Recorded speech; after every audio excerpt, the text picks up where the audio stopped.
Corona virus COVID-19 बारे सर्वसाधारणका लागि स्वास्थ्य सन्देश। ज्वरो आएमा, खोकी लागेमा वा श्वास फेर्न गाह्रो भएमा नजिकको स्वास्थ्य केन्द्रमा सम्पर्क गर्नुहोस्। खोक्दा, आछ्यु गर्दा नाक, मुख टिस्यु पेपर वा कुइनाले छोप्ने, बेला बेलामा साबुन पानीले हात मिची धुने वा अल्कोहल भएको सेनिटाइजर प्रयोग गर्ने, हात मिलाउनु वा अङ्कमाल गर्नुको सट्टा नमस्कार गर्ने, भिडभाड भएको ठाउँमा नजाने। जनहितका लागि नेपालगञ्ज उपमहानगरपालिका वडा नम्बर 2 द्वारा जारी सन्देश। नमस्कार, म वीरेन्द्र बहादुर शाह, वडा अध्यक्ष, वार्ड नम्बर 13, नेपालगञ्ज उपमहानगरपालिका। आदरणीय वडावासी दाजुभाइ तथा दिदीबहिनीहरू, अहिले विश्वभर कोरोना भाइरसको महामारी बढ्दो अवस्थामा छ। त्यसैले लकडाउनको पूर्ण पालना गरौँ, घर बाहिर ननिस्कौँ, साबुन पानीले हात धौँ, मास्कको प्रयोग गरौँ, आफ्नो टोल छिमेकमा भारत लगायत अन्य मुलुकबाट आएका मानिसहरूको निगरानी गरौँ। कोरोनाबाट आफू पनि बचौँ, अरूलाई पनि बचाउँ। कुनै पनि समस्या भएमा वडा कार्यालयमा सम्पर्क गरौँ। धन्यवाद। हाँस्दै खेल्दै सानो सानो खुसीमा भुल्दै हुर्किँदैछ नेपाल चोको फनमा रमाउँदै, नयाँ साथी बनाउँदै विशाखोलाई मनाउँदै हुर्किँदैछ नेपाल चोको फनमा रमाउँदै।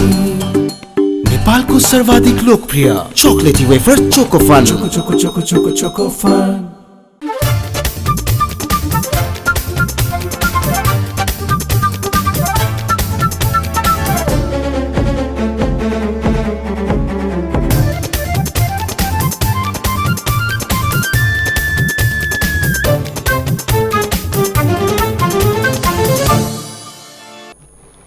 नमस्कार, भाग्यश्री समाचारमा तपाईलाई स्वागत छ। म ओबी राज आचार्य। सुरुमा प्रमुख समाचार।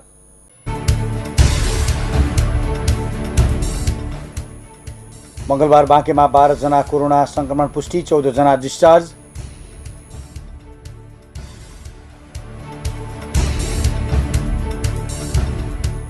भेरी अस्पताल नेपालगञ्जलाई 960 थान PCR किट प्राप्त।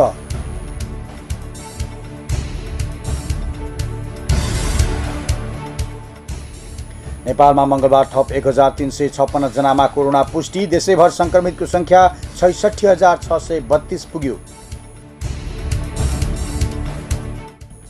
अनसनमा रहेका डाक्टर गोविन्द केसीलाई विमानस्थलबाटै प्रहरीले राष्ट्रिय ट्रमा सेन्टर लग्यो।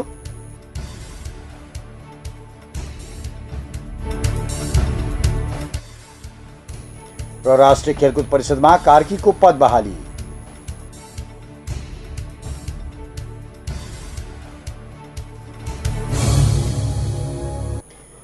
समाचारमा स्वागत छ। अब समाचार विस्तारमा।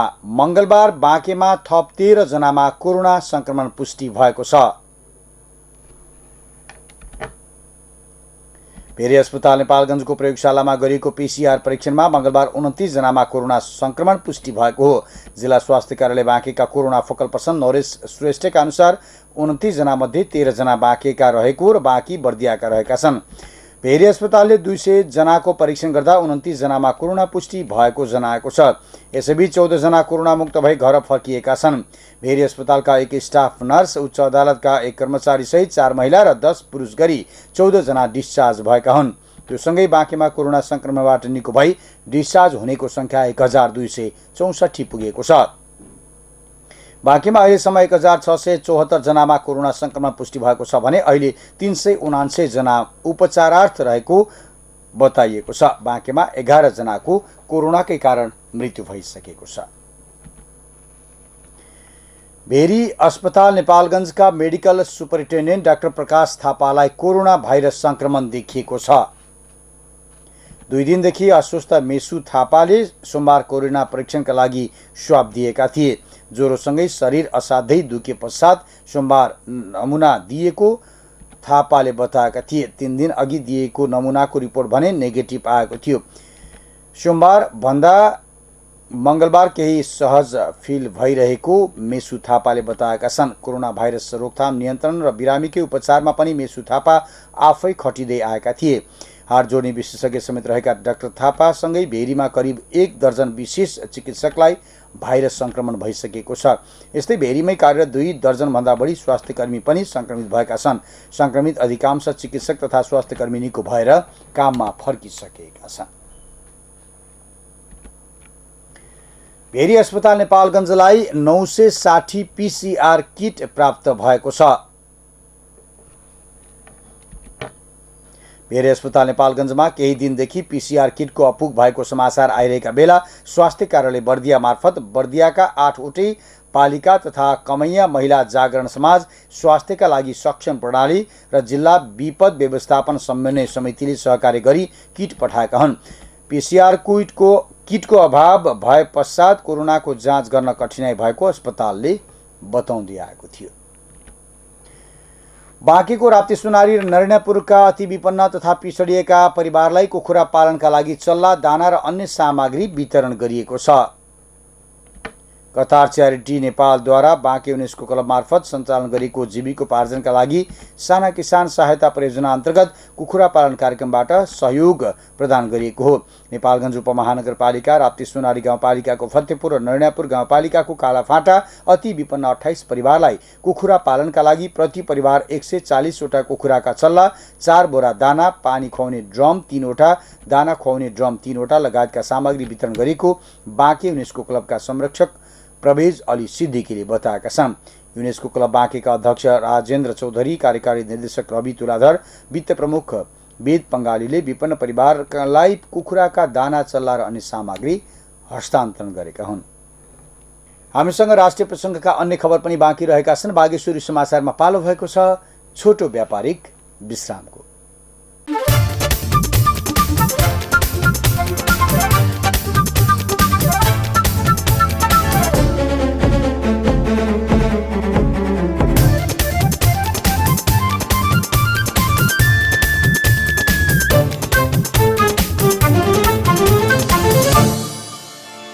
कोरोना भाइरस कोभिड-19 बारे सर्वसाधारणका लागि स्वास्थ्य सन्देश।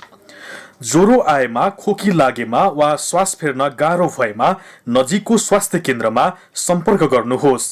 खोक्दा, आछ्यु गर्दा नाक, मुख टिस्यु पेपर वा कुइनाले छोप्ने, बेला बेलामा साबुन पानीले हात मिची धुने वा अल्कोहल भएको सेनिटाइजर प्रयोग गर्ने, हात मिलाउनु वा अङ्कमाल गर्नुको सट्टा नमस्कार गर्ने, भिडभाड भएको ठाउँमा नजाने। जनहितका लागि नेपालगञ्ज उपमहानगरपालिका वडा नम्बर 2 द्वारा जारी सन्देश। नमस्कार, म वीरेन्द्र बहादुर शाह, वडा अध्यक्ष, वार्ड नम्बर 13, नेपालगञ्ज उपमहानगरपालिका। आदरणीय वडावासी दाजुभाइ तथा दिदीबहिनीहरू, अहिले विश्वभर कोरोना भाइरसको महामारी बढ्दो अवस्थामा छ। त्यसैले लकडाउनको पूर्ण पालना गरौँ, घर बाहिर ननिस्कौँ, साबुन पानीले हात धौँ, मास्कको प्रयोग गरौँ, आफ्नो टोल छिमेकमा भारत लगायत अन्य मुलुकबाट आएका मानिसहरूको निगरानी गरौँ। कोरोनाबाट आफू पनि बचौँ, अरूलाई पनि बचाउँ। कुनै पनि समस्या भएमा वडा कार्यालयमा सम्पर्क गरौँ। धन्यवाद। हाँस्दै खेल्दै सानो सानो खुसीमा भुल्दै हुर्किँदैछ नेपाल चोको फनमा रमाउँदै, नयाँ साथी बनाउँदै विशाखोलाई मनाउँदै हुर्किँदैछ नेपाल चोको फनमा रमाउँदै। नेपालको सर्वाधिक लोकप्रिय चोकलेटी wafer Choco Fun. Choco Choco Choco Choco Choco fun.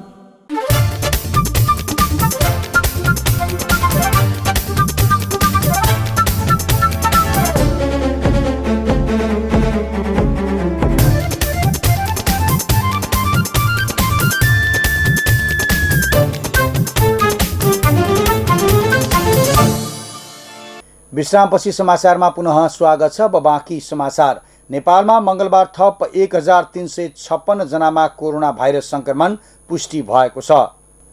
देशका विभिन्न स्थानमा गरिएको परीक्षणका क्रममा 459 महिला र 897 पुरुष गरी 1356 जनामा कोरोना पुष्टि भएको हो। काठमाडौँ उपत्यकामा थप कोरोना संक्रमण देखिएको छ। स्वास्थ्य मन्त्रालयका अनुसार काठमाडौँमा 173 महिला र 338 पुरुष, भक्तपुरमा 22 महिला र 41 पुरुष र ललितपुरमा 27 महिला र 46 पुरुषमा कोरोना देखिएको छ। यो सँगै नेपालमा कोरोना संक्रमितको संख्या 66,632 पुगेको छ। यस्तै कोरोनाका कारण नेपालमा थप 2 जनाको ज्यान गएको छ। यो सँगै नेपालमा कोरोनाबाट मृत्यु हुनेको संख्या 429 पुगेको छ।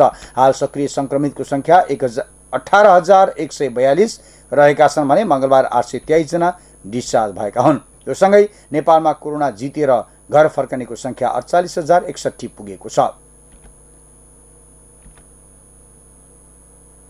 हाल क्वारेन्टाइनमा 7,131 जना रहेका छन् भने होम आइसोलेसनमा 8,949 जना रहेका छन् भने संस्थागत आइसोलेसनमा 9,193 जना रहेका छन्। यस्तै हालसम्म 9,34,977 वटा PCR भएको मन्त्रालयले जनाएको छ। चिकित्सा शिक्षा सुधारको माग गर्दै अनसन बसेका डाक्टर गोविन्द केसीको अनसनरत अवस्थामा काठमाडौँ पुर्याइएको छ। डाक्टर केसी जुम्लाबाट मंगलबार नेपालगञ्ज हुँदै बुद्ध एयरबाट काठमाडौँ गएका हुन्। डाक्टर केसीलाई उनका सहयोगीहरूले त्रिभुवन विमानस्थलबाट त्रिभुवन शिक्षण अस्पतालमा राख्ने तयारी गरेका छन्, तर विमानस्थलमा झरेपछि प्रहरीले डाक्टर केसीलाई राष्ट्रिय ट्रमा सेन्टर लगेको हो। डाक्टर केसीलाई लिन त्रिभुवन विश्वविद्यालय शिक्षण अस्पतालको एम्बुलेन्स विमानस्थलमा तयारी अवस्थामा रहेको थियो। डाक्टर केसी विमानबाट झरे र एम्बुलेन्समा बसेपछि प्रहरीले डाक्टर केसीलाई ट्रमा सेन्टरतर्फ स्कटिङ गरेर लगेको थियो। ट्रमा सेन्टर पुर्याइएपछि डाक्टर केसीले आफूलाई जबरजस्ती ट्रमा सेन्टरमा लगिएको भन्दै एम्बुलेन्सबाट नओर्लने अडान लिएका थिए, तर केसीलाई प्रहरीले जबरजस्ती ट्रमा सेन्टरभित्र लगेको थियो। विगतमा भएका सम्झौता अक्षरशः कानुनको माग गर्दै डाक्टर केसी भदौ 29 गतेदेखि जुम्लाको चन्द्रनाथ नगरपालिका 6 रानी चौर स्थित बामिरा मष्ट मन्दिरमा सत्याग्रह सुरु गरेका थिए। त्यसक्रममा डाक्टर केसी सोमबार नेपालगञ्ज आएका थिए। आफ्नो माग पूरा गर्न थप दबाव दिने भन्दै डाक्टर केसी काठमाडौँ पुगेका हुन्। राष्ट्रिय प्रजातन्त्र पार्टी राप्रपाको चुनाव चिन्ह हलो हुने भएको छ भने गाई अंकित झण्डा पनि रहने भएको छ। मंगलबार धुम्बाराहीमा मंगलबार बसेको कार्य सम्पादन समितिको संयुक्त बैठकले चुनाव चिन्ह र झण्डामा सहमति जुटाएको हो। 24 फागुन 2076 मा कमल थापा, पशुपति शमशेर राणा र डाक्टर प्रकाश चन्द्र लोहनी गरी पार्टी एकीकरणको 3 जना मिलेर घोषणा गरेका थिए। पार्टी एकीकरण भए पनि चुनाव चिन्हको विषयमा सहमति भने हुन सकेको थिएन। चुनाव चिन्हको बारेमा टुङ्गो लगाउन कार्य सम्पादन समितिको बैठक बसेको हो। हलो साबिक राप्रपा संयुक्तले प्रयोग गर्दै आएको चिन्ह हो। यस्तै बैठकले पार्टीको एकता महाधिवेशन आगामी वैशाख 25 देखि 28 गतेसम्म गर्ने निर्णय गरेको छ। यस्तै राप्रपाका अर्का अध्यक्ष पशुपति शमशेर राणाले पार्टीलाई सशक्त बनाउन एकचित्त भएर लाग्नुपर्ने धारणा राखेका छन्। मुलुकको धर्म तथा संस्कृतिलाई जोगाउँदै आधुनिक नेपालको परिकल्पना गर्ने अठुटका साथ अगाडि बढ्ने पनि उनले बताएका छन्। प्रतिनिधि सभाको अर्थ समितिले राजस्व चुहावट, सार्वजनिक संस्थानको खर्च, बैंक तथा वित्तीय संस्था लगायतका क्षेत्रको समस्या समाधान गर्न विभिन्न 4 उपसमिति गठन गरेको जनाएको छ। सिंहदरबारमा मंगलबार बसेको समिति बैठकले राजस्व चुहावट, राजस्व बक्यौता र राजस्व प्रशासनका समस्या अध्ययन उपसमिति, सार्वजनिक खर्च, खरिद, लगानी र राष्ट्रिय गौरवका आयोजना व्यवस्थापनमा देखिएका समस्या अध्ययन उपसमिति गठन गरेको हो। यस्तै बैंक तथा वित्तीय संस्थाका समस्या अध्ययन गर्न उपसमिति र सार्वजनिक संस्थानका समस्या अध्ययन गर्न उपसमिति गठन गरिएको समिति सभापति कृष्ण प्रसाद दाहालले जानकारी दिएका छन्। सत्तारूढ दल नेपाल कम्युनिस्ट पार्टी नेकपाले पार्टी एकताका बाँकी कामलाई पूरा गर्नका लागि ठोस प्रस्ताव ल्याउन पार्टीका अध्यक्षद्वय र महासचिवलाई जिम्मा दिएको छ। मंगलबार प्रधानमन्त्री निवास बालुवाटारमा बसेको सचिवालय बैठकले एकताको बाँकी काम पूरा गर्नका लागि सचिवालयमा ठोस प्रस्ताव ल्याउन अध्यक्षद्वय र महासचिवलाई 10 दिनको समय दिएको प्रवक्ता नारायण काजी श्रेष्ठले बताएका छन्। यस्तै बैठकले लामो समयदेखि संवैधानिक निकायका रिक्त पदमा पदपूर्ति गर्न सरकारलाई आग्रह गरेको छ। प्रवक्ता श्रेष्ठले संवैधानिक परिषदको बैठक राखेर पदपूर्ति गर्न प्रधानमन्त्री केपी शर्मा ओलीलाई आग्रह गरेको, तर कुन पदमा कसलाई पठाउने भन्ने विषयमा भने बैठकमा छलफल नभएको बताएका छन्। हामी समाचारको अन्तमा खेल समाचार। राष्ट्रिय खेलकुद परिषद राखेप अन्तर्गत हालै संघ संस्था समन्वय शाखाको प्रमुखको जिम्मेवारी पाएका इन्द्रबहादुर कार्कीले पद बहाली गरेका छन्। कार्कीलाई खेलकुद विकास विभागका प्रमुख डेम बहादुर बस्नेतले पद बहाली गराएका हुन्। सो अवसरमा बस्नेत सहित आपूर्ति तथा भण्डार शाखाका प्रमुख सुजन खतिवडा, खेलकुद चिकित्सा तथा अनुसन्धान केन्द्रका प्रमुख तिलक नेपाली, खेलकुद विकास विभागका प्रशासकीय अधिकृत चन्द्र राई लगायतले कार्कीलाई बधाई दिँदै सफल कार्यकालको शुभकामना दिएका थिए। राखेपको गत भदौ 31 गतिको निर्णयअनुसार कार्कीले प्रमुख जिम्मेवारी पाएका हुन्। कार्की यसअघि 13औं दक्षिण एसियाली खेलकुदको तयारी सचिवालयमा रहेका थिए। कार्कीसँग बझाङ, सिन्धुपाल्चोक र काठमाडौँ जिल्ला खेलकुद विकास समिति, कर्मचारी प्रशासन शाखा र 8औं राष्ट्रिय खेलकुद तयारी सचिवालयमा काम गरेको अनुभव रहेको छ। बागेश्वरी समाचार अहिलेलाई सकियो। अन्तमा प्रमुख समाचार शीर्षक पुनः एकपटक।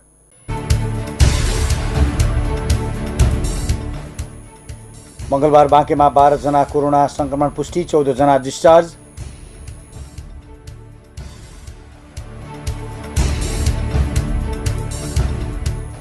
भेरी अस्पताल नेपालगञ्जलाई 960 थान PCR किट प्राप्त।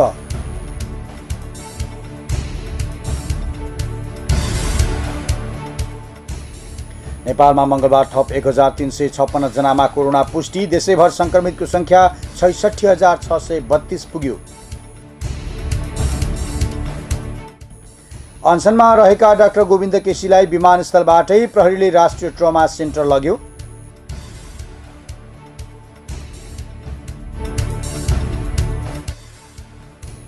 र राष्ट्रिय खेलकुद परिषदमा कार्कीको पद बहाली।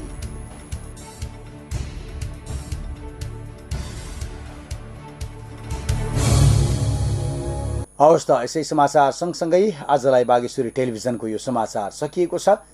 हामी बिदा हुन्छौँ। तपाईँ भने बागेश्वरी टेलिभिजन हेर्दै गर्नुहोला। नमस्कार।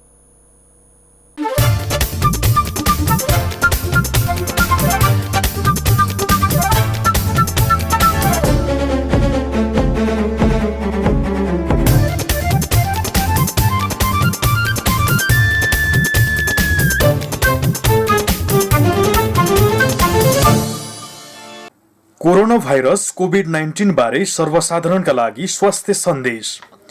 ज्वरो आएमा, खोकी लागेमा वा श्वास फेर्न गाह्रो भएमा नजिकको स्वास्थ्य केन्द्रमा सम्पर्क गर्नुहोस्। खोक्दा, आछ्यु गर्दा नाक, मुख टिस्यु पेपर वा कुइनाले छोप्ने, बेला बेलामा साबुन पानीले हात मिची धुने वा अल्कोहल भएको सेनिटाइजर प्रयोग गर्ने, हात मिलाउनु वा अङ्कमाल गर्नुको सट्टा नमस्कार गर्ने, भिडभाड भएको ठाउँमा नजाने। जनहितका लागि नेपालगञ्ज उपमहानगरपालिका वडा नम्बर 2 द्वारा जारी सन्देश। नमस्कार, म वीरेन्द्र बहादुर शाह, वडा अध्यक्ष, वार्ड नम्बर 13, नेपालगञ्ज उपमहानगरपालिका। आदरणीय वडावासी दाजुभाइ तथा दिदीबहिनीहरू, अहिले विश्वभर कोरोना भाइरसको महामारी बढ्दो अवस्थामा छ। त्यसैले लकडाउनको पूर्ण पालना गरौँ, घर बाहिर ननिस्कौँ, साबुन पानीले हात धौँ, मास्कको प्रयोग गरौँ, आफ्नो टोल छिमेकमा भारत लगायत अन्य मुलुकबाट आएका मानिसहरूको निगरानी गरौँ। कोरोनाबाट आफू पनि बचौँ, अरूलाई पनि बचाउँ। कुनै पनि समस्या भएमा वडा कार्यालयमा सम्पर्क गरौँ। धन्यवाद। हाँस्दै खेल्दै सानो सानो खुसीमा भुल्दै हुर्किँदैछ नेपाल चोको फनमा रमाउँदै, नयाँ साथी बनाउँदै विशाखोलाई मनाउँदै हुर्किँदैछ नेपाल चोको फनमा रमाउँदै। नेपालको सर्वाधिक लोकप्रिय चोकलेटी wafer Choco Fun. Choco Choco Choco Choco Choco fun.